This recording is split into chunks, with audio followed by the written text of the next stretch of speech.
Des dizaines de baltos dans nos communes, ce bureau de tabac du coin avec son café où l'on vient tenter sa chance est un lieu convivial incontournable. Vous voulez un Black Jack gagnant? C'est ça, Dans un premier temps? comme d'habitude. Mais ici, la question du prix du tabac fâche autant les buralistes que les fumeurs. C'est exorbitant le prix maintenant, les cigarettes.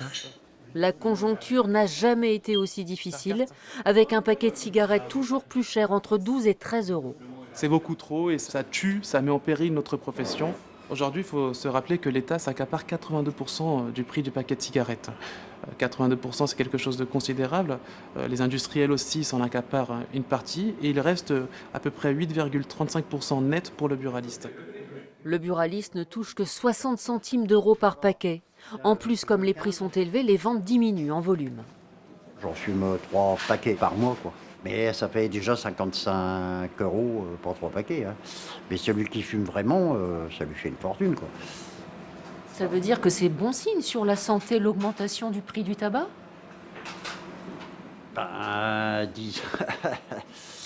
J'ai du mal à dire non, mais ça n'empêche pas que c'est quand même très exagéré. Le tabagisme quotidien est tombé à 24% dans la population, ce qui réjouit ce médecin tabacologue qui a participé à l'élaboration de la loi E20 de 91. Les augmentations doivent être répétées au moins tous les ans, au maximum tous les 2 ans, et dissuasives. Il faut des augmentations entre 5 et 10% à chaque fois pour qu'elles marquent les esprits. Il faut les répéter pour qu'on ne s'habitue pas à ces prix. Vent debout contre ces arguments les buralistes. Nous provoquons une discussion entre l'un d'eux et ce médecin. Le prix du paquet est trop élevé? Bien sûr. Monsieur va pas être d'accord avec moi. Non, alors le but du tabac, c'était bien évidemment un revenu pour l'État. Et ça sert à tout le monde. été.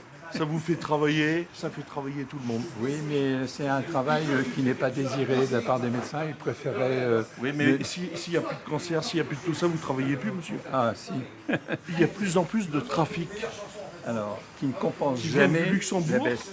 Qui compense Où ils jamais vendent la des baisse. paquets à 5 € dans tous les quartiers. Pour compenser, on est obligé d'être là plus tard. On fait 90 heures par semaine. J'ai une journée de repos, moi. J'arrive le matin à 7 h, je pars, il est 22 h. C'est pire à la campagne, où ce buraliste ne se dégage pas de salaire certains mois, obligé de se diversifier avec aussi cette tension nouvelle pour exercer ce métier. Il y a risque de cambriolage et de braquage en direct. On a toujours la hantise. À ce point. Oui. Ah oui, parce que c'est de l'or en barre.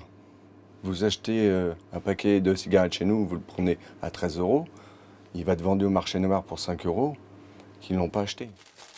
Ajoutons que les buralistes réclament une harmonisation du prix du tabac entre les pays européens dont les écarts varient du simple au double. Quant à la cigarette électronique dont les ventes ont explosé, elle ne compense pas les recettes perdues du tabac.